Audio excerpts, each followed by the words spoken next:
Never kita ku berhati di kamu. Dengan kamu. Assalamualaikum warahmatullahi wabarakatuh. Hai, halo, apa kabar? Luar biasa banget ya, hari ini lagi-lagi kita ketemu lagi di podcast alias podcast kesehatan dari Dinas Kesehatan Kabupaten Ngawi. Hari ini seperti biasanya banyak banget yang nanyain tentang berbagai macam penyakit yang umum di masyarakat. Tapi kali ini lebih banyak penyakit yang apa ya? Momok gitu di masyarakat tentang hipertensi. Nah, kebetulan para Husada sudah hadir narasumber dari Rumah Sakit Umum Dr. Suroto Ngawi yang akan membagikan informasi atau berbagi ilmu gitu ya tentang hipertensi yang sering juga disebut sebagai the silent killer. Nah, sobat sehat dimanapun saat ini Anda berada, kita ngobrol bersama dengan Dr. Savitri. Jangan lupa bisa melalui streaming di live IG maupun YouTube kita Promkes_Ngawi. Jadi buat yang pengen langsung aja ya kirim pertanyaannya di live IG kita di Promkes_Ngawi maupun di live YouTube kita. Atau juga bisa kirim ke nomor WA 0878 10 21 54 50. Saya ulangi ya. 0878 10 21 54 50. Gimana? Sehat semua? Alhamdulillah. Yuk, sekarang langsung kita kenalan ya. Saya Inneke Wijayanti nanti yang akan jadi pemandu acara podcast kesehatan dari Dinas Kesehatan Kabupaten Ngawi hari ini. Langsung kita sapa dulu. Assalamualaikum warahmatullahi wabarakatuh. Selamat pagi dokter. Pagi Mbak. Apa kabar dok? Alhamdulillah baik. Baik, pertama kali ya dok ya datang ke studio sekarang saya. Pertama kali. Tapi kalau ngobrol-ngobrol udah sering kan dok? Insya Allah. Insya Allah. Iya, gimana dokter Savitri Indriani SPJP, spesialis jantung dan pembuluh darah, gitu ya dok ya. Kalau dokter Savitri sendiri prakteknya di mana dok? Saya di Rumah Sakit Umum RSUD Dr. Suroto, itu jam kerja biasa dari pagi sampai jam lanjut ke Rumah Sakit Widodo. Untuk praktek pribadi di Apotik Ronggo, Mbak. Jadi bareng sama prakteknya Dokter Alif itu. Oh gitu. Apotik Ronggo. Jadi kalau mau ketemu sama dokter ini bisa langsung ke Rumah Sakit Umum Dr. Suroto ya, atau ke rumah sakit swasta yang tadi sudah disebutkan dan di praktek pribadinya dokter. Tapi yang jelas dokter standby di Dr. Suroto setiap hari ya. Setiap hari ada. Senin sampai Jumat. Oke. Karena dokter Savitri ini ada spesialis jantung dan pembuluh darah, berarti obrolan kita kali ini bakalan nyambung banget. Karena hari ini tentang hipertensi, the silent killer. Ngeri ya dok ya. Hipertensi, the silent killer. Ngomongin tentang hipertensi, sama nggak sih dok? Tekanan darah tinggi, kemudian dengan tekanan darah rendah dan hipertensi itu sama nggak sih? Ya, kalau yang disebut dengan hipertensi itu sebenarnya kalau kita mengukur tekanan darah itu tensinya lebih dari 140 yang untuk atasnya ya sistolnya. Kalau bawahnya diastolnya lebih dari 90. Itu 2 kali pengukuran dalam kondisi yang tenang ya. Relax gitu sebenarnya. Nah, sama hipertensi jelas beda. Tensi biasanya di bawah 90 tuh. Biasanya di bawah 90 tuh hipertensi. Ya, kenapa saya milih mau milih apa topiknya masalah jantung ini? Saya milih hipertensi karena emang itu umum ya. Hipertensi itu umum. Dan sebenarnya ini saya tuh ada keinginan untuk sosialisasi mengenai hipertensi masyarakat Ngawi lewat puskesmas. Cuman ini dengan radio ini mungkin salah satu cara saya ya untuk mensosialisasikan masalah hipertensi ini gitu, salah satu jalan gitu. Karena apa?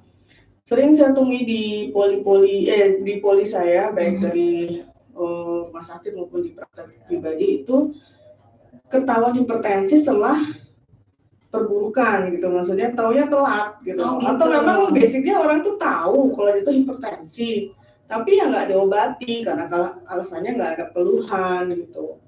Ya tensi 200 nggak ada keluhan gitu kan. Tapi bener nggak dok? Ada orang dengan tensi 190, tensi 200. Iya banyak, gitu banyak ya? banget. Makanya ini saya salah satu cara saya untuk mensosialisasikan masalah ini gitu, dan sering baru tahu, kadang ya baru tahu di saat mau operasi itu kan. Saya sering dikonsulkan pasien-pasien preoperasi, pasien itu baru tahu, oh saya hipertensi tuh dok. Selama ini mereka nggak pernah ngecek tensinya gitu.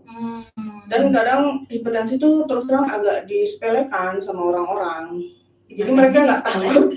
Iya, mereka nggak takut kalau hipertensi, kalau nggak ada keluhan mereka nggak takut ngambil obat. Beda sama diabetes. Diabetes mereka lebih takut, mereka lebih aware, mereka lebih berobat. Mereka mikirnya kalau diabetes itu bisa berimbas ke yang lain, iya. Rusak organ yang dipikir lain. Hipertensi enggak, gitu. Dipikir hipertensi enggak, cuma tekanan darah doang. Padahal iya, itu makanya saya mau mensosialisasikan masalah hipertensi ini karena itu banyak banget pasien yang cuek lah istilahnya gitu ya dengan hipertensi.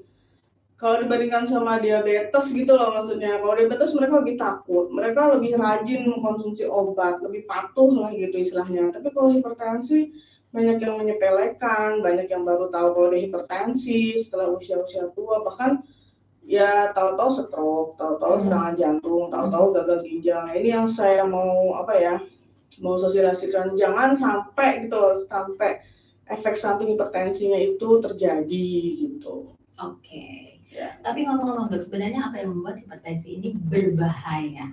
Kenapa gitu? Iya, karena orang menyepelekan paling pusing doang gitu. Padahal bahayanya itu gimana sih dok? Malah kalau nggak ada gejala itu malah yang lebih bahaya karena mereka lebih nggak aware kan.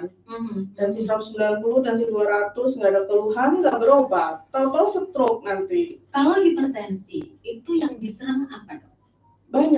Banyak mbak. Jadi target-target organ hipertensi contohnya mata orang kayak pandangan kabut bahkan sampai kebutaan, lalu stroke-nya bisa sumbatan, bisa perdarahan. Kalau yang tinggi banget seringnya lebih ke stroke perdarahan. Kalau udah perdarahan kan susah, yang sangat tinggi gitu. Terus serangan jantung sama gagal ginjal. Jadi hipertensi termasuk salah satu faktor risiko untuk terjadinya serangan jantung. Jadi serangan jantung itu ada 5 faktor risiko, salah satunya hipertensi, lalu ada diabetes, hiperkolesterol, family history, sama merokok, smoking. Smoking itu salah satu faktor risiko juga untuk terjadinya serangan jantung. Karena saya dokter jantung, jadi saya berusaha untuk mencegah itu dari 5 faktor risiko ini harus terkontrol gitu. Oke dok, hipertensi ini ada yang tanpa gejala, tapi nggak mungkin dong tanpa gejala sama sekali gitu kan. Paling enggak kayak ada rambu-rambu atau apa gitu supaya kita menjadi lebih waspada bahwa sebenarnya kita hipertensi gitu. Jadi kalau secara statistik itu 20% penduduk Indonesia sebenarnya ada hipertensi. Cuman itu banyak yang tanpa gejala, memang banyak. Tanpa gejala itu sangat-sangat banyak. Dengan tensi 190 tuh kadang juga nggak ngerasa karena kita tuh basicnya kan kerja keras ya, Mbak. Jadi apalagi ibu-ibu, sering yang hipertensi tuh ibu-ibu sih menurut saya. Dibandingin bapak ya sama aja sih, cuman yang sering saya temui dia tidak mengeluh itu banyaknya perempuan. Karena ya gimana ya? Banyak yang dipikirin, banyak yang dilakuin. Ya. Jadinya untuk masalah kesehatan dia nggak terlalu aware gitu. Karena pasien-pasien stroke itu di Bangsal itu kalau saya lihat banyak wanitanya dibandingin prianya gitu. Ini mereka karena wanita juga mungkin bekerja keras ya, kalau di sini ya, ini terutama Ngawi ya. Mereka kan banyaknya ke sawah, kan kerja keras gitu. Jadi untuk hipertensi mereka nggak terlalu mengeluhkan. Tidak terpikirkan gitu ya. Dan tiba-tiba nyeri kepala pun enggak, terus sesek juga enggak, kecuali memang dia sudah advance ya, maksudnya udah ada masalah di jantungnya karena hipertensinya itu, baru dia datang dengan keluhan sesak nafas atau dadanya nggak enak, nggak nyaman gitu. Tapi selama nggak ada keluhan ya mereka nggak ke rumah sakit, nggak ke dokter gitu. Banyak, dan itu banyak. Orang banyak yang mau ketahuan dia hipertensi setelah mau tindakan operasi kok. Banyak banget tuh. Jadi kan semua yang mau operasi kan pasti kan ke jantung kan. Betul. Ya itu terscreening itu hipertensi, penyakit itu banyak ketahuannya baru pas mau operasi. Tapi ada nggak dok kayak apa ya? Golden hours-nya pertolongan hipertensi. Hipertensi itu bukan masalah golden hour. Golden hour itu kalau serangan jantung atau stroke. Oh gitu. Iya, kalau hipertensi nggak ada golden hours-nya. Yang penting itu kan kayak diabetes. Jadi penyakit jadi menggerogoti. Iya, gitu ya, jadi itu Dok, ya? penyakit kronik kan, penyakit metabolik. Jadi ada golden hour-nya. Golden hour itu kalau kita serangan jantung, kita kena stroke itu ada golden hour-nya yang harus segera ditangani gitu ya. Kalau hipertensi nggak ada. Yang jelas sih dia harus minum obat seumur hidup, sama persis kayak diabetes sama kolesterol. Hiperkolesterol itu kan faktor-faktor risiko ya. Minum obat seumur hidup. Minum obatnya seumur hidup. Kalau dia sudah ke posisi normal kemudian dia tidak minum obat atau mungkin menjaga gaya hidup aja gitu, bisa nggak? Nggak bisa. Nggak bisa, Dok. Wah, ini ada teman saya nih, Dok, kayaknya. Ada teman saya nih, masih muda, usia saya juga, tapi sudah hipertensi gitu. Dan kayaknya tuh belum bisa menerima. Ya, itu salah satu ini. Kok aku harus minum obat terus gitu. Itu banyak banget gitu. Ini salah satu cara saya untuk mensosialisasikan ya. Jadi memang nah itu dia, orang lebih cuek kalau hipertensi dibandingkan yang lain kayak diabetes dan lain-lain. Mereka lebih takut kan, tapi hipertensi mereka lebih cuek. Denial itu banyak banget Mbak, terutama masih muda. Tapi tren kesini saya makin menemui orang yang kena hipertensi itu usianya makin muda, 20-30 tahun bagi yang kena ya, karena kan masalah dari faktor lingkungan, stres, kan stresornya makin kesini kan makin tinggi ya. Terus dari pola makan, bedridden, jadi jarang olahraga, terus pola makannya junk food itu kan kandungan garamnya sangat-sangat tinggi gitu. Jadi ya tren kesini kecenderungan itu muda, 20-30 tahun tuh banyak yang sudah terkena hipertensi. Selain ada masalah family history ya, jadi memang ada faktor keturunan yang orang tua atau kakek neneknya hipertensi, itu otomatis biasanya anak cucunya akan mengalami hipertensi gitu. Nah, kenapa hipertensi obatnya seumur hidup? Itu mirip banget sama diabetes. Kita hanya bisa menjaga supaya tensi itu senormal mungkin. Bukan berarti kalau sudah normal itu sembuh, enggak. Itu sama kayak gitu. Jadi orang tuh harus paham, hipertensi itu sama kayak diabetes, itu penyakit yang tidak bisa sembuh. Kalau dia normal, ya memang kita usahakan untuk senormal mungkin. Dan itu dijaga dengan obat. Iya, dijaga dengan obat, ya nggak cuma obat sih, yang lainnya juga kayak masalah makanan, modification lifestyle, olahraga dan lain sebagainya gitu. Nggak murni obat juga gitu. Tapi memang obatnya seumur hidup karena efek dari obat ini juga mencegah faktor risikonya tadi itu, faktor dari hipertensinya itu ya, kayak mencegah stroke, mencegah gagal ginjal, mencegah serangan jantung. Itu salah satu fungsi obat ya, selain hanya untuk menurunkan tensinya.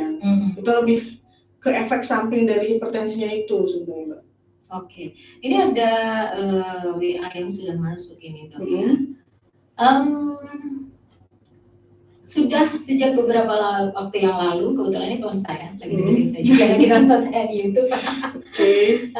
Sudah yang lalu didiagnosa hipertensi gitu ya. Tapi sudah sejak kemarin tidak diberi resep amlodipin lagi sama dokter karena dianggap selama 1 tahun tensi normal di antara 140 sampai 180, tapi kandestartannya masih lanjut. Jadi bisa ya, Dok, ya? Oh, maksudnya tapi tetap minum obat kan itu? Kandestartan ya. Apa ya? Itu usia berapa ya? Seusia saya 40-an. Oke. Jadi memang hipertensi itu tidak melulu dosisnya tetap segitu ya, Acep. Bisa naik turun, bisa dikurangi, karena kadang orang ada kecenderungan juga untuk terjadi hipotensi akibat hipertensi itu. Nah, itu banyak juga terjadi. Kasih tadinya tinggi banget, terus kita kasih ini ternyata malah turun banget. Bisa dikurangi dosisnya, bisa dikurangi macamnya, tapi yang penting dia harus rutin minum obat, walaupun hari. Misalnya tadi dari 3 obat gitu ya, ternyata tensinya stabil nih dengan cukup 2 obat atau 1 obat, nggak bisa. Tetap bisa. Jadi ya tetap harus di-manage dengan obat. Iya, tetap manage dengan obat, walaupun hanya minum satu obat, satu jenis obat dari 2 jenis, 3 jenis obat ke 1 obat, gitu. Nggak apa-apa. Seperti dengan 1 obat itu dia tensi terkontrol. Nah nanti misalnya dengan 1 obat dia naik lagi, nggak turun-turun, ya mungkin bisa ditambah lagi. Emang agak dinamis sih, memang tensi itu naik turun. Jadi memang tensi itu aktif gitu ya, Dok, ya? Nggak mungkin dia acak segitu, dia akan dinamis. Sama kayak saya, Dok, saya tuh kalau lagi mau cek ke dokter gitu, udah pasti tensinya naik. Itu nggak turun-turun gitu loh, Dok. Nah itu memang itu kadang namanya hipertensi apa namanya karena white coat hipertensi, jadi ya karena mau ketemu dokter, karena ke rumah sakit itu memang salah satu pengobat hipertensi yang agak susah itu, jadi naik pas ke rumah sakit tapi giliran di rumah dia normal, dia normal. Kebetulan di rumah dicek itu normal. Jadi kalau di rumah sakit begitu banyak sih kayak gitu. Rumah 130 sampai rumah sakit bisa 180 atau 200. Tapi tetap itu saya anggap itu suatu hipertensi. Jadi memang ada faktor psikis ya itu ya. Apa tegang atau apa stres itu bisa. Orang mau ujian juga kan kadang tegang, stres, naik tensinya. Tapi kan setelah itu dia turun. Nah nanti tetap sehari-hari harus dikontrol, Mbak. Jadi misalnya di rumah nggak cuma sekali pemeriksaan, misalnya pagi berapa, siang berapa, sore berapa. Kalau nggak di rumah sakit nih, misalnya kerja di kantor gitu misalnya, kalau punya tensi sendiri dibawa aja berapa dicek gitu. Memang hipertensi itu banyak yang menyepelekan soalnya. Jadi kadang saya, aduh sayang gitu. Kalau serangan jantung masih ada solusi ya Mbak. Jadi maksudnya pasang ring ini itu gitu kan. Tapi kalau udah stroke, jantung ada solusi. Maksud saya, tapi kalau udah stroke itu yang sangat-sangat mengembalikan lagi. Dia kan sampai lumpuh satu sisi, sampai nggak sadar. Maksudnya kualitas hidupnya itu jadi jauh menurun gitu. Kalau serangan jantung bukannya jadi bagus juga. Maksud saya gini, kalau serangan jantung koroner masih ada tindakan, entah pasang ring atau mungkin bypass gitu. Itu tidak membuat cacat di tubuh. Ya, itu salah satunya tidak. Tapi kalau udah stroke itu sangat-sangat gimana ya kalau udah stroke ya Allah gitu. Kita cuman hanya minum obat tiap hari buat nurunin tensi supaya tidak terjadi perburukan gitu loh. Apalagi kalau sudah gagal ginjal kan, bolak-balik cuci darah, itu juga kan kualitas hidupnya menurun gitu. Jadi kan sayang gitu loh, maksudnya kita hanya mempunyai satu faktor risiko hipertensi aja, coba dikontrol supaya nggak terjadi perburukan dari hipertensi itu. Kalau saya paling nyesek tuh kalau sudah gagal ginjal sama stroke itu loh, udah gagal ginjal dan cuci darah kualitas itu menurun kan, dikit-dikit sesak, terus kadang bekas buat cuci darahnya itu juga sering bermasalah kan. Ya pokoknya banyak lah masalah pasien-pasien dengan gagal ginjal itu. Sama kalau stroke terutama ya yang jelas lumpuh sebelah badan, yang tadinya bisa jalan kemana-mana jadi nggak bisa kemana-mana, hanya di tempat tidur saja gitu. Sayang memang bisa ya dok ya, hipertensi atau stroke berimbas ke gagal ginjal, kan salah satu penyebab gagal ginjal itu dari hipertensi. Cuman kita nggak tahu nih mana duluan ya, maksudnya hipertensi duluan kan, bisa jadi gagal ginjal itu bikin hipertensi, bisa jadi hipertensi itu bikin gagal ginjal. Mana duluan yang menyebabkan itu yang kita nggak tahu. Dok, ada pertanyaan ini dok, kalau hipertensi dan rutin kontrol, aduh ini saya jadi penanyaannya agak sedikit sedih ini ya. Minum obat, rutin kontrol, diet ketat, kemungkinan panjangnya hidup gimana? Nah, ini belum malam ya kan hidup itu ya. Jadi kan gini, kita kan berusaha untuk memperpanjang hidup gitulah istilahnya ya. Betul.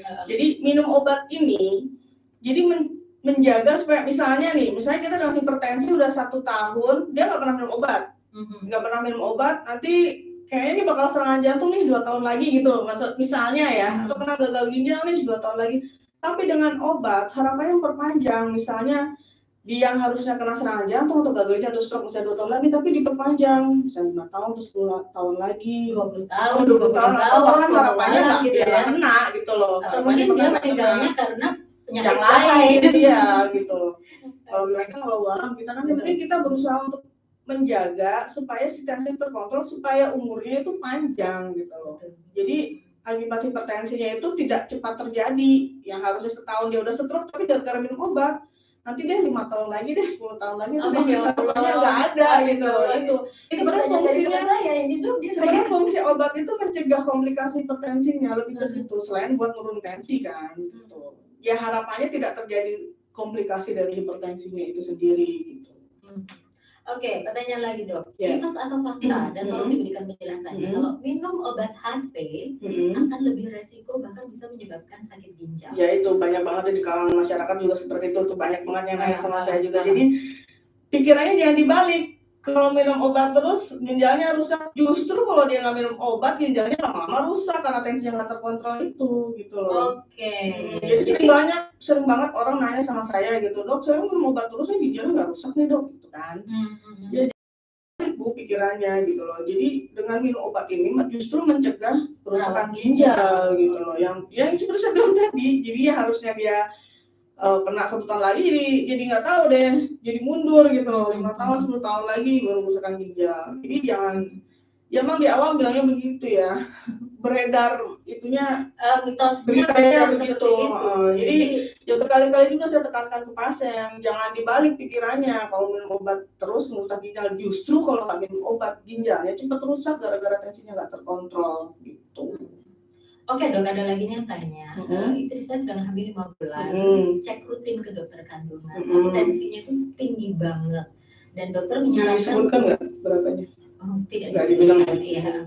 Menyarankan makan buah juga, gitu. Buah apa sih dok yang bisa menurunkan? Oh gitu ya. Kalau ibu hamil juga boleh mengkonsumsi obat? Ya memang kalau untuk hamil pilihan obat hipertensinya sangat-sangat terbatas gitu memang. Itu yang agak susah. Jadi memang kalau untuk faktor kehamilan kadang sebelum hamil dia nggak ada hipertensi, dan hamil dia hipertensi namanya preeklamsi ya, atau bahkan sampai eklamsi dia sampai kejang, itu memang bahaya sih. Cuman biasanya kalau misalnya sebelum hamil nggak ada hipertensi ya, biasanya memang ada faktor X di situ. Jadi masalah kehamilan itu ada faktor yang lain gitu. Jadi memang untuk obat hipertensi pada wanita hamil tetap ada, cuman sangat-sangat sedikit, jenisnya terbatas. Itu pun penelitiannya kepada ibu hamil kan nggak ada.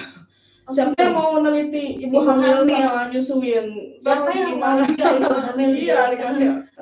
Jadi ya kita biasanya berikan obat-obat yang faktornya resikonya sangat minimal ke janin. Sebenarnya paling aman sih memang trimester ketiga ya, karena pembentukan janinnya sudah selesai. Tapi tetap obat hipertensi itu ada efeknya ke janin atau ibu hamil dan melahirkan gitu. Nah, apa aja makanan yang bisa untuk menurunkan tensi sama timun juga, karena kita ambil efek dari makanan itu sendiri ya. Kalau buah-buah seperti semangka, biji-bijian gitu boleh.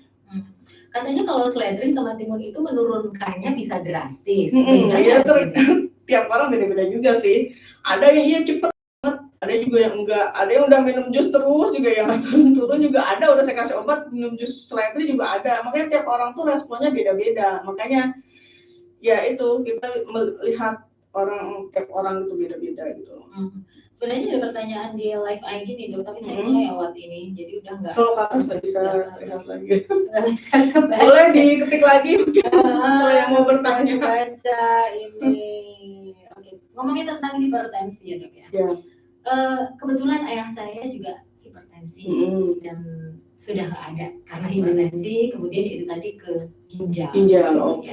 Ya. Sementara kalau saya kecenderungannya dulu sih, kalau sekarang ini kalau takut, kalau saya ke dokter gitu 140 gitu, tapi kalau saya sendiri di rumah itu kadang 100, 110 gitu, bahkan saya pernah ke 90 gitu loh. Cenderung rendah. Saya ke 90, saya sampai pusing banget, saya bawa ke dokternya nggak berani atau apa gitu, saya dikasih kurkuma gitu dok, suruh makan yang banyak. Vitamin lah ini. Nah sebenarnya tadi ada faktor resiko karena genetik juga, padahal bapak saya kan hipertensi, otomatis sebenarnya saya sendiri juga ada faktor genetik hipertensi ya dok. Iya, itu kayak diabetes juga sih sama. Jadi kalau orang tuanya ada yang diabetes, kemungkinan anaknya tetap ada yang diabetes. Hipertensi juga seperti itu. Justru kalau faktor resiko masalah genetik itu kenanya malah lebih muda usianya gitu. Gitu. Iya. Tapi memang bisa dicegah. Itu kan bukan suatu alasan ya. Cegah dari pola hidup kita sendiri itu, misalnya dengan rajin olahraga, banyak konsumsi serat, terutama nih banget ya, ngurangi garam. Tapi gini dong, susah. Bukan susah. Gimana? Ada salah satu garam yang diklaim itu bisa untuk maksudnya nggak resiko terkena hipertensinya lebih rendah lah daripada garam biasa. Benar nggak dok? Apa namanya tahu? Garam Himalaya. Saya pakai Himalayan salt. Himalaya sih enggak. Yang iya tuh lososa. Apa itu garam lososa? Ya, namanya garam lososa. Oh, jadi gitu. dia tidak ada natriumnya, dia ada kaliumnya dan lain sebagainya. Cuma memang rasanya kurang terlalu asin. Ya, kalau ya kata orang, saya belum pernah coba terus terang ya garam lososa itu, tapi kata orang-orang yang udah pernah makan nggak enak. Nggak enak. Tetap beda sama garam biasa. Tapi kalau garam Himalayan salt itu tetap ada natriumnya ya, tapi mungkin ya kadarnya mungkin rendah. Pokoknya maksimal itu kalau orang hipertensi itu maksimal konsumsi garam atau natrium itu sebesar 1.500 mg. Yaitu kalau ukuran takaran sendok 1 sendok teh per hari. Kalau gini dok, kalau saya bikin sayur nih, sayur 1 panci gitu ya, garam yang dibutuhkan itu 2 sendok teh. Nah, garam atau enggak, ya itu terbagi ya. Makanya sebenarnya sehari 1 sendok teh itu buat semua makanan yang kita makan kan.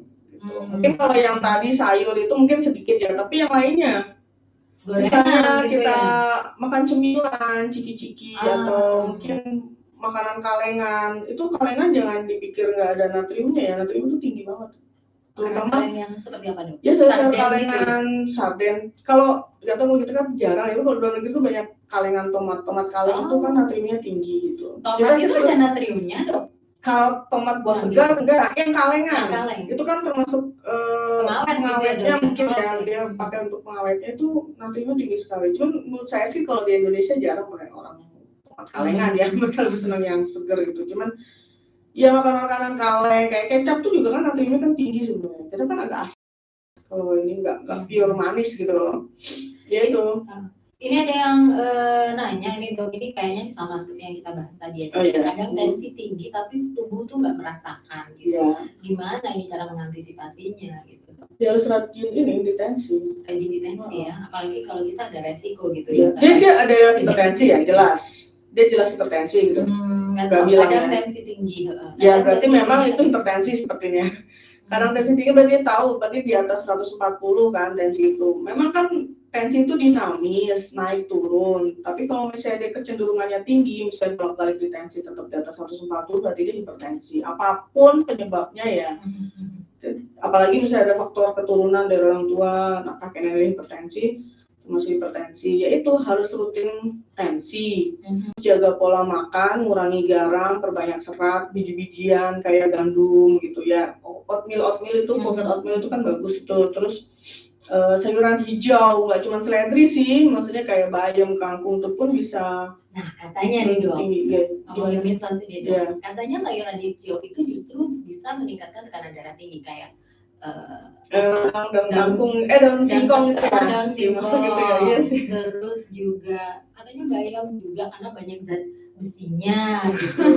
Nah ini gimana? Ini mitos atau memang benar gitu dok? Enggak sih, ya dari yang saya baca nggak ada pembuktian kalau daun singkong itu bisa bikin tinggi. Yang bikin tinggi itu bukan singkongnya, tapi bumbunya yang buat masak itu loh. Rata-rata kan singkong itu digulai, disanten dan dia asin. Yang bikin tensinya tinggi kalau menurut saya ya itunya, bumbunya. Mungkin kalau singkongnya hanya dikukus gitu tanpa ada penambahan garam atau apa ya, insya Allah sih enggak ya. Kalau menurut saya sayuran hijau itu kan banyak mengandung zat besinya kan, yang bisa meningkatkan atau menaikkan sel darah merahnya. Jadi yang banyak itu yang meningkat sel darah merahnya, justru bagus kan dok ya? Iya, sebenarnya kalau itu kan banyak antioksidan juga. Jadi kita yang ambil bukan masalah zat besinya sih, kalau sayuran hijau lebih ke masalah flavonoid, antioksidan. Itu kan buat efek-efek ke pembuluh darah, itu kan buat melebarkan pembuluh darah.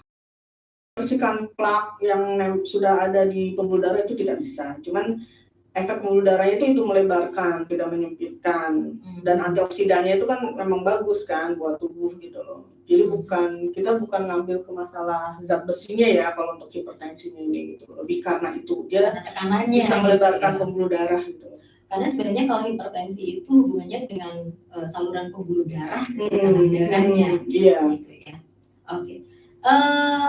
Ada seorang ibu rumah tangga dok, selamat pagi dok. Ya, ibu rumah tangga yang belakangan ini sering mengeluh sakit kepala setiap hari menjelang pagi. Kira-kira penyebabnya ya. Ibunya ibu rumah tangga ini ya punya riwayat penyakit hipertensi dan rutin minum obat setiap hari. Menjelang pagi loh dok ini. Ya, itu sakit memang kepalanya. Sakit kepala itu penyebabnya banyak kalau ditanya. Sakit kepala itu kayak alarm gitu ya, iya. Dok, ya. Alarm dari yang tidak benar di iya, kita gitu ya. Tapi kalau bicara penyebab nggak murni hanya hipertensi aja yang bikin sakit kepala kan. Karena kita pulang gula, ngedrop gulanya kan juga sakit kepala, pusing. Apalagi bangun tidur kan biasanya kita belum makan, belum minum, ya kan.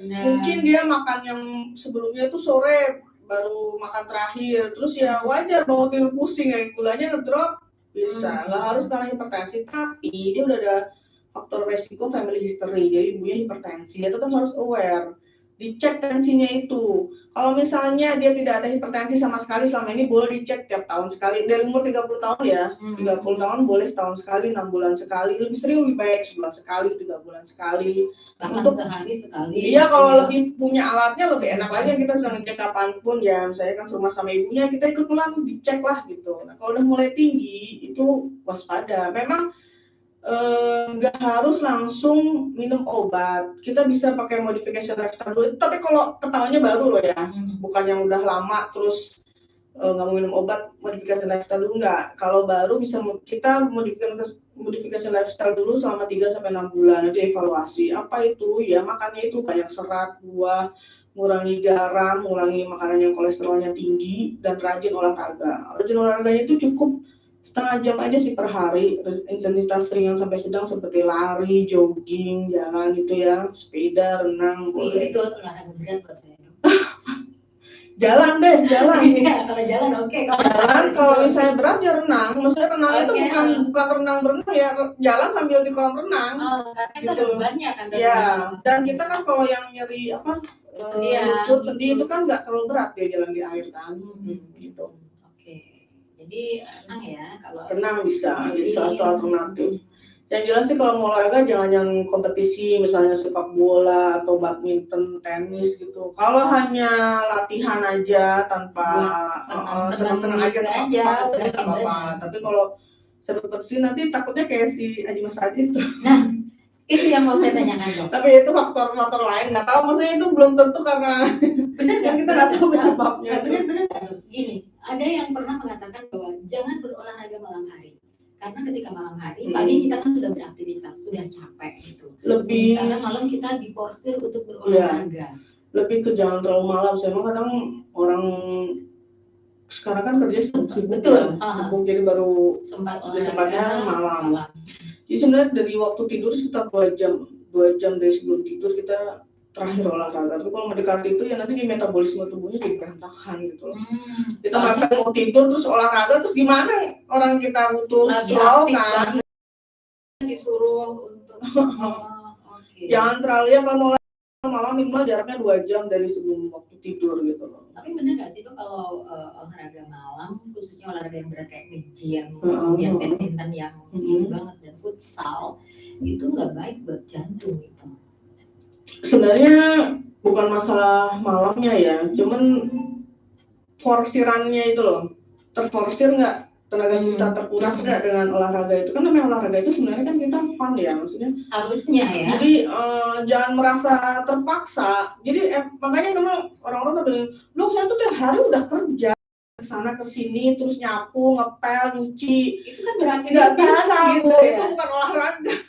Itu beraktivitas. Itu gitu. Apa namanya, kalau olahraga itu kita fresh gitu loh, pikiran kita fresh. Itu salah satu yang buat jadi kayak sugestif gitu ya. Jadi olahraga itu fun, relief stress, jadi bukan terpaksa. Kalau kita olahraga dengan ininya stres, terus misalnya kita kadang olahraga ada target gitu ya, kita targetkan gitu lah. Aku harus turun. Apalah itu target lari harus berapa kilometer. Nah itu sebenarnya tuh stres loh. Jadi kalau olahraga tuh saya jangan seperti itu. Kita kan butuh olahraga itu buat refreshingnya gitu. Tapi gini dong, saya kan ada ikut yoga dulu gitu kan. Jadi kata guru yoga saya, kalau memang niat saya berolahraga, mau menurunkan badan berapa kilo, ya fokuskan pikiran dengan itu. Ketika olahraga fokus harus nurunin berat badan ini. Nah itu termasuk pressure, bisa menyebabkan stres atau enggak? Iya sih sebenarnya. Iya, harus fokus. Nggak boleh sambil dengerin radio, sambil dengerin musik. Oh sampai segitunya ya? Iya, kalau memang bukannya kalau yoga itu ada kayak musik-musik relax. gitu. Ada beberapa yoga yang kurang seperti mendalami itu. soal masalah yoga ya. Ada yoga yang untuk relax, ada yoga yang memang untuk menurunkan berat badan. Ada yoga yang untuk acro yoga gitu. Saya terus terang kurang paham sih ya masalah itu. Cuman kalau beban secara prinsip olahraga itu harusnya stress relief. Jadi jangan sampai olahraga itu membebani. Jadi itu harus fun. Kita olahraga itu harus senang. Jadi sebenarnya sih semua aktivitas yang kita lakukan harusnya senang ya. Sebenarnya salah satu untuk faktor supaya kita nggak mengarah ke serangan jantung, tekanan darah tinggi, stroke itu kita olahraga dengan fun gitu, dengan pikiran yang senang gitu loh. Tapi kalau kita terpacu itu malah kadang kayak gitu mah nggak turun-turun beratnya. Kalau stres itu malah nggak turun-turun. Kadang tuh saya targetin gini, saya nggak turun-turun. Ya mungkin stres gitu loh. Cuman olahraga itu harapannya tuh sehat. Di efek sampingnya dia bisa turun berat badan, alhamdulillah kan. Bonus gitu kan. Memang faktor buat turun berat badan nggak murni dari olahraga ya. Kita mesti diet juga, ngurangi lemak-lemak. Kalau bisa makan itu kukus rebus. Kalau mau cepet nurunin berat badan tuh udah jelas nggak usah makan karbo. Nggak makan karbo sama sekali kalau mau cepat. Tapi karbo itu nggak cuma nasi loh ya, kayak roti gitu, mie aja doyan. Kadang orang nggak makan nasi tapi roti, mie, semua gorengan dia sama aja. Ngomongin berat badan dok, kira-kira orang dengan berat badan berlebih ini resiko terkena hipertensinya lebih tinggi kan? Iya. Kenapa? Soalnya buat saya ada yang berat badannya tinggi, gede, tapi dia aktif dong. Aktif gerak gitu maksudnya. Iya. Cuman ya mungkin karena ya bohai lah istilahnya zaman sekarang ya. Ya itu tiap orang beda-beda sih, nggak semua yang gemuk juga darah tinggi, tapi memang ke arah sananya ada. Diabetes juga kan resisten insulin kalau dia gemuk kan. Terus jadi ini gini, kalau istilahnya kalau badan kita besar gemuk, si jantung itu kan pompanya rada ekstra ya, untuk supaya dia mendarahi seluruh tubuh gitu loh, supaya dia mampu mengalirkan darahnya ke seluruh tubuh gitu. Tapi kalau badan kita nggak terlalu gemuk, kan dia ya lebih slow lah istilahnya. Ya itu seperti itu aja sih. Kalau ininya apa? Tentang jantung ya dok ya? Ya. Kayaknya seru juga ngomong jantung. Ada pertanyaan ini dok. Katanya tetangga nih, padahal mungkin dia. Tetangga berusia 48 tahun, udah bapak-bapak, punya riwayat penyakit darah tinggi dan habis makan sate kambing. Oh mungkin habis lebaran kemarin ya. Dan mengeluh di bagian belakang lehernya sakit, kayak bawa beban berat gitu. Mau minum obat, tapi obatnya kan bekerja dalam 1 jam dok, kurang lebih. Maksudnya obat itu bekerja butuh waktu gitu, mungkin seperti itu. Mau minum obat, tapi obat kan bekerja dalam 1 jam kurang lebihnya. Bisa nggak obat sih dok menurunkan darah tinggi dalam waktu yang cepat? Ya ada. Jadi memang ada beberapa obat seperti golongan kaptopril itu bisa kita taruh di bawah lidah, itu bisa cepat nurunin tensi. Sama obat-obat, sebenarnya obat-obat yang buat nyeri dada, obat-obat jantung koroner kan suka ada pasien yang nyeri ya, sering nyeri setelah serangan jantung itu. Kan karena saya suruh minum obat isosorbit namanya itu di bawah lidah juga. Itu selain mengurangi nyeri juga bisa nurun tensi karena dia melebarkan pembuluh darah. Jadi kenapa ditaruh di bawah lidah? Karena dia kerja lebih cepat. Bawah lidah itu kan banyak pembuluh darah. Pembuluh darah banyak. Jadi dia kan obat darahnya dia lebih cepat kerjanya. Kalau dia nelen kan harus diproses dulu di lambung, di usus, lama kan. Itu berlaku untuk semua obat atau hanya enggak, yang jenis tertentu itu aja. Oh gitu. Dan generik sama paten itu jauh beda ya. Kalau generik agak lama, paten tuh cepat gitu. Itu dokter bilang gitu sih. Iya. Karena kalau misalnya pasien pengadong bisa berkali-kali nggak hilang-hilang ya, saya suruh beli paten. Ada yang gimana emang kerja lebih cepat gitu kan? Gitu. Itu salah satu obat yang cepat. Jadi obat yang nurunin tensi cepat itu biasanya sih sering pakai buat pasien-pasien yang mau operasi. Jadi dia kalau cepat turun gitu, dan dia mau operasi kan dokter biasanya kadang minta tensi di bawah segini gitu ya. Itu kita taruh di bawah lidah. Tapi bukan obat yang nyeri dada itu ya, ada obat lain gitu, yang lain gitu. Ya itu bisa cepat turunkan tensi dan dia kerjanya cepat karena di bawah lidah itu banyak pembuluh darah. Jadi dia langsung terserap gitu loh. Itu bisa. Obat penurun tekanan darah ini bisa dijual bebas atau harus dengan resep dokter? Bebas, rata-rata obat darah tinggi itu juga bebas. Soalnya di apotek itu ada kayak cek tensi gitu kan. Nah kalau sudah ketahuan tinggi biasanya obatnya dong ya, bisa. Boleh cuma hipertensi doang, yang obat yang lain juga kalau kadang apotek juga ngasih. Basicnya tuh gini, sebenarnya sih yang penting dia tuh minum obat, tapi kan harus ada yang ngontrol. Kalau kita nggak, kalau orang awam kan nggak mungkin dia bisa, maksudnya ya bisa aja sih mengontrol tensi, tapi kan yang mengamati itu siapa ya, kita dokternya gitu. Kan nggak harus ke spesialis jangan jadi dokter untuk diri sendiri. Nah itu dia maksudnya. Oke, dia tahu obatnya dari YouTube kan banyak, dari Google banyak, mencari obatnya jadi obat hipertensi itu banyak kan, jenisnya ini saya mau pakai ini aja deh, minum sendiri itu ya. Dia bisa, cuman yang ngontrol siapa gitu loh, kan nggak mungkin dia mengontrol diri sendiri, kita butuh orang lain buat mengontrol itu gitu. Kalau udah nggak pusing berarti udah nggak diminum. Iya, sama kayak tensi udah normal nggak mau minum obat lagi. Padahal itu proses, jadi proses ya itu kayak penggerogotan itu degeneratifnya itu terus berjalan gitu. Gini dok, apa ya, tanda-tanda seperti apa kita harus rajin minum obat, Maksudnya dalam hipertensi atau penyakit yang lain? Dalam hipertensi harus obat hipertensi yang seperti apa yang harus meminum obat setiap hari? Ya kan semua pasien hipertensi mau minum obat setiap hari. Iya. Nah, misalnya kalau hipertensinya masih berkisar 150 itu udah tinggi loh. Itu udah tinggi. Tetap target kita tuh dari semua umur itu sebenarnya tetap 120. Cuma kalau di atas 50-60 tahun kita 140 oke lah gitu loh. Dengan syarat pasti. Maksudnya jadi nggak menargetkan sampai 120 banget gitu enggak. Cuman tetap yang terbaik itu yang senormal mungkin gitu loh. Ya jangan sampai rendah juga, jangan kerendahan juga. Ya senormal mungkin ya sekitaran 110, 120, bawahnya 80 gitu. Tapi untuk usia 50-60 tahun ke atas kita agak fleksibel gitu, untuk 140 oke lah gitu, saya nggak. Tapi harus menonton iya, jelas dia harus minum obat karena obat itu buat mengurangi efek samping dari si hipertensi itu loh, yang saya bilang tadi, yang harusnya dia kena serangan jantung setahun lagi, harapannya dengan obat dia 5 tahun 6 tahun lagi lah gitu, atau bahkan jangan sampai kena lah serangan jantung gitu. Oke dok, ini saya habis makan kambing di gulai sama di sana. Oh yang itu dari itu yang kambing. Berbeda lagi. Oh ya. Sekarang usia saya 30 tahun. Habis makan itu saya kok jadi pusing, penglihatan terganggu, dan pusingnya itu sakit banget, detak jantung tidak teratur. Itu apa ya dok ya? Apakah itu ciri-ciri orang yang terkena darah tinggi? Bisa jadi. Dicek aja tensinya. Usia 30 tahun loh dok. Oh sekarang trennya cenderung lebih muda. Yang 20 tahun aja banyak kok. Pasien-pasien saya 20 tahun 30 banyak banget.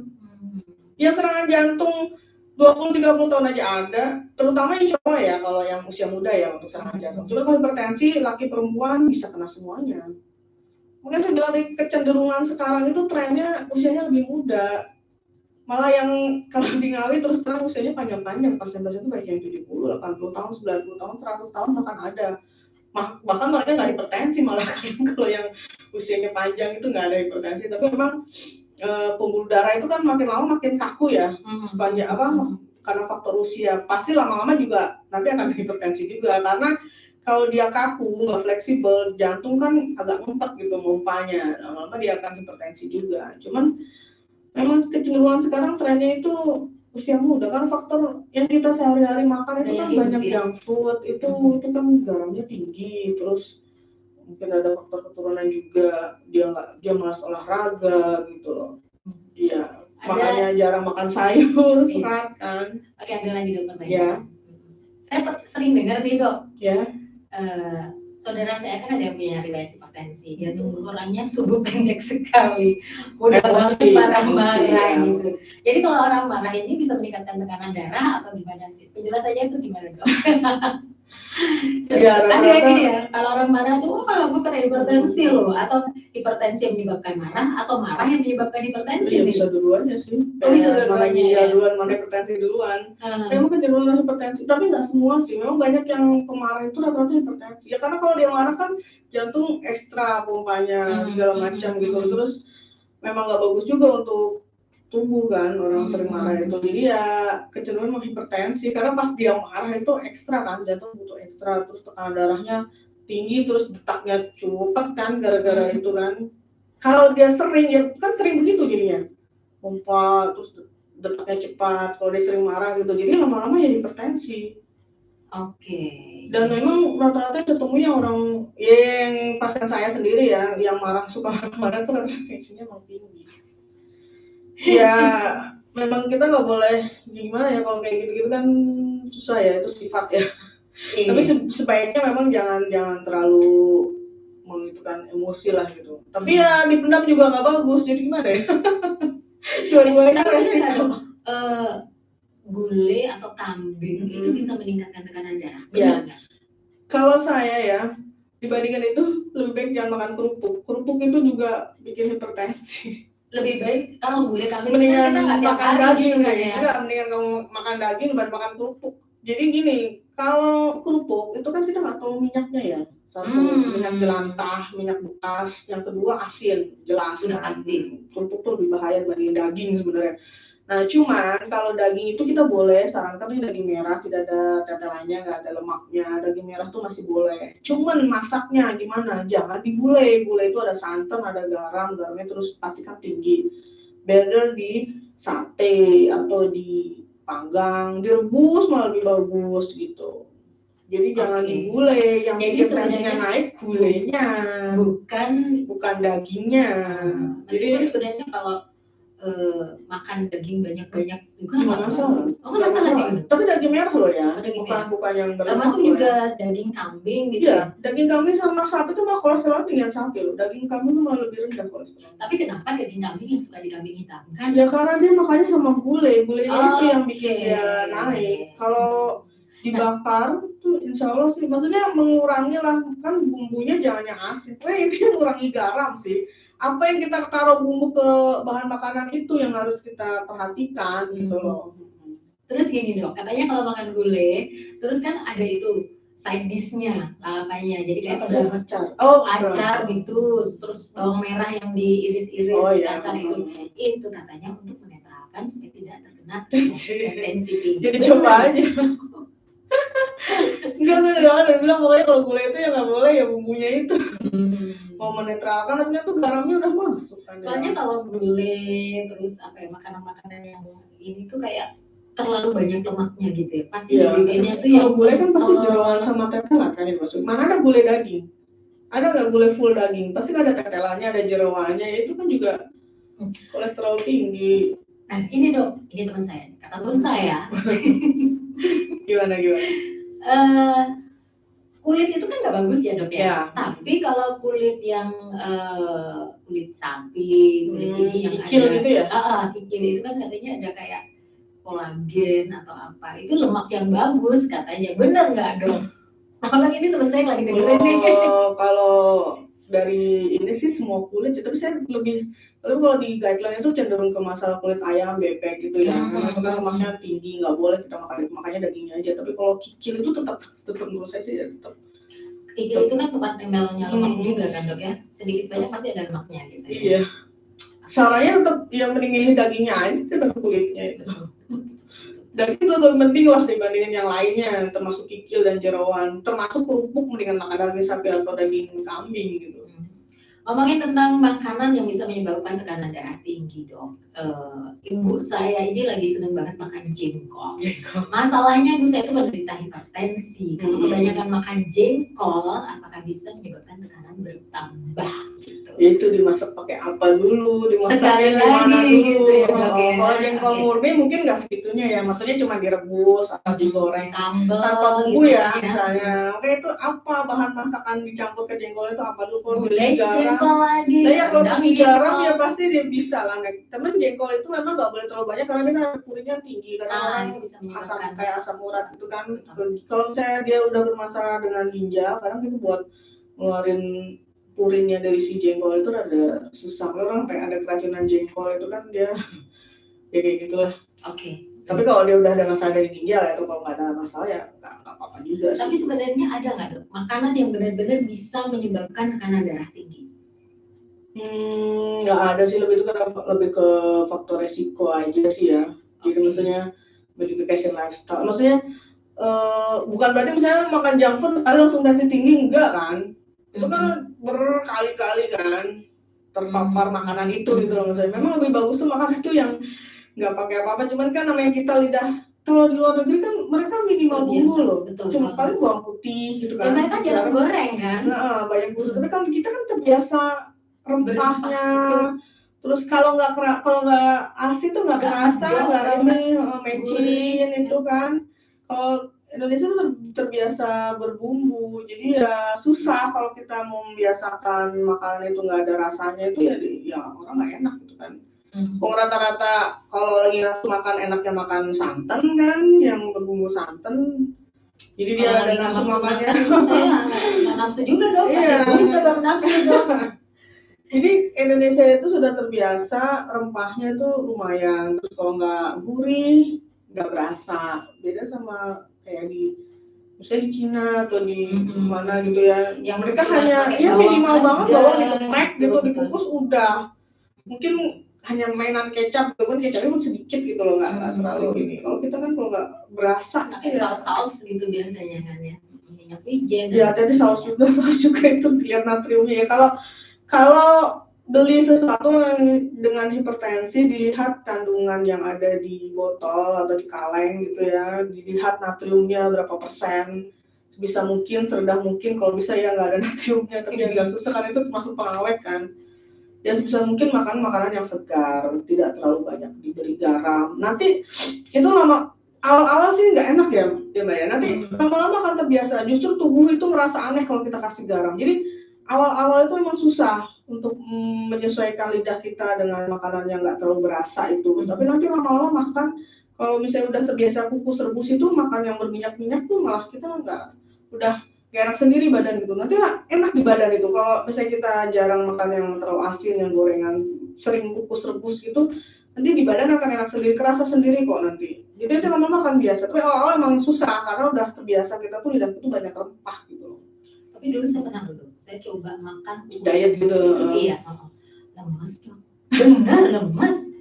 Lemes tapi emang proteinnya ini enggak? Proteinnya juga dikukus-rebus, tempe, tahu, ikan itu dikukus-rebus gitu. Terus nggak makan nasi gitu ya? Makan nasi juga. Oh, nasi tetap. Tapi lemes gitu. Ya itu memang tiap orang beda-beda sih. Nggak enak dong. Tapi itu cepat banget menurunkan. Iya kan? Sebenarnya.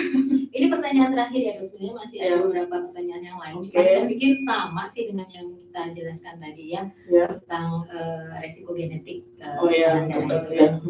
Ini anak saya remaja usia 15 tahun. Ketika kita coba cek tekanan darahnya pakai alat yang ada di rumah, kok tekanan darahnya tinggi ya, 150/90 gitu. Kok bisa dong? Jadi saya nemu juga sih berapa pasien usia berapa ya, 19-20 tahun itu memang kalau dia dari kecil ada yang lain yang mendasarinya.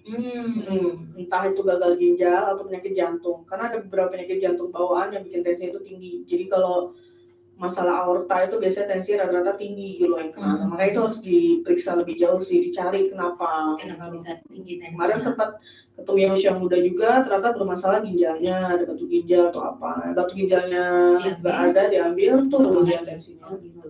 Jadi kalau batas usia berapa yang bisa dideteksi bahwa ini murni darah tinggi, tekanan darah tinggi, hipertensi? Hipertensi itu ada dua, esensial atau primary atau secondary ya. Jadi karena efek samping yang lain. Kalau primary itu ya kita nggak tahu penyebabnya apa. Kita tahu hipertensi gitu.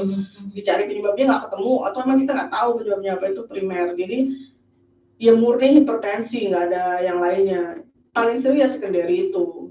Tekanan darah usia berapa? Jadi kita kalau mau medical check up jadi sejak usia 30 sih kalau menurut saya. 30 ya. 30 dan kita harus rajin cek. Gak cuma tensi aja loh, yang lain-lain kayak gula kan, diabetes juga sekarang kecenderungannya juga usia muda loh. Karena sudah banyak sekali makanannya itu loh. Minuman-minuman yang beli itu gitu loh yang kita sehari-hari itu ya gitulah. Oke. Baik. Itu adalah pertanyaan terakhir ya dok ya, meskipun masih ada beberapa pertanyaan lain, tapi kayaknya kita cukupin sampai di sini aja karena waktunya udah hampir habis ya dok ya, rasakan 1 jam. Nanti kalau misalnya ada pertanyaan lanjutan, nah ini bisa Mungkin ini aja, dokter bisa kalau mau ketemu sama dokter di mana? Boleh. Jadi kalau saya di Widodo sama di silakan minum dulu dok, kita siapin minumnya dok. Ya.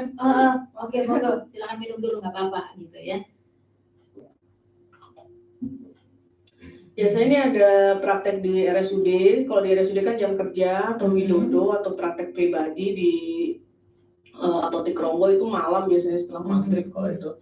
Atau mungkin mau bertanya kalau secara online mana ya? Saya ada ini sih cuman bukan buat Iya. Udah langsung datang langsung ketemu aja lah kalau misalnya kan bisa menjelaskan juga kalau ketemu langsung kan lebih enak gitu ya kan bukan berarti konsultasi itu harus berobat gitu bisa konsultasi aja. Ada kok beberapa pasien yang ketemu saya cuma buat curhat doang. Terutama di praktek gitu ya. Karena kan kalau private itu kan ya lebih nyaman ya. Jadi kadang mereka butuh ya nanya ini nanya itu tapi bukan berarti itu saya kasih obat gitu habis itu enggak jadi mereka cuma cerita aja saya tuh gini gitu ya nggak apa-apa gitu mungkin kalau habis cerita gitu ruang lega gitu tensinya langsung turun iya kadang ya gitu oke terakhir dok apa yang perlu ditegaskan dari semua yang kita obrolin hari ini ya, untuk menjaga tekanan darah masalah hipertensi ini terutama ya please jangan cuek itu aja. Jangan ngerasa kalau saya udah nggak ada keluhan, nggak mau berobat, misalnya udah jelas nih dia punya hipertensi, terus nggak ada keluhan, itu udah normal, nggak bisa tetap harus minum obat. Minimal itu untuk mencegah kronisitas dari hipertensi itu, mencegah kerusakan organ yang lainnya. Nanti kalau udah kena stroke, kena matanya buta, kena serangan jantung kan menyesal gitu. Maksudnya kita lebih mencegah, gak usah dikit lah dengan pola hidup sehat, ya olahraga, minimal setengah jam aja sehari, jalan cukup lah. Jalan kalau bisa susah ya di rumah aja bolak-balik mondar mandir gitu setengah jam terus banyak makan sayur buah serat kacang-kacangan gandum itu yang menjadi di oatmeal kalau cuman kita kan orang Indonesia jarang ya maksudnya suka kayak gitu pokoknya perbanyak sayur buah mengurangi masalah gorengan jeroan dan yang perlu makan itu ya terus kalau udah hipertensi jelas harus minum obat seumur hidup walaupun tensi sudah terkontrol nanti yang follow up adalah dokternya nggak harus ke dokter jantung dokter umum bisa cuma saya tegaskan ini moga dokter umum juga sepemikiran sama saya jadi walaupun dia tensi normal tetap harus mengkonsumsi obat hipertensi jangan di stop nanti suatu saat kalau di stop akan melonjaknya lebih tinggi gitu loh malah bahaya gitu jadi memang harus rutin minum obat, nggak enaknya memang itu kita harus minum obat setiap hari, tapi untuk saat ini belum ada gitu solusi yang lain gitu. Walaupun dengan modification lifestyle itu tetap resiko untuk perburukan organ akibat hipertensi tetap ada gitu. Cuman kan kita mencegah gitu, memperlama kronisitasnya itu loh dengan obat-obatan sama modification lifestyle ini gitu loh. Dia saya minta itu aja sih jangan cuek gitu, jangan nggak mau tahu. Jadi kalau nggak ada keluhan tetap harus rutin kontrol gitu. Dan harus minum obat. Ya, minum obat seumur hidup. Dia tidak akan merusak ginjal karena kita akan sesuaikan dosisnya itu. Nggak mungkin kan kita sembarangan ngasih obat gitu loh. Karena ya pemikiran pasien kalau minum obat terus akan merusak ginjal justru kebalik. Minum obat, ginjalnya bisa rusak karena saking tingginya tensi itu merusak ginjal.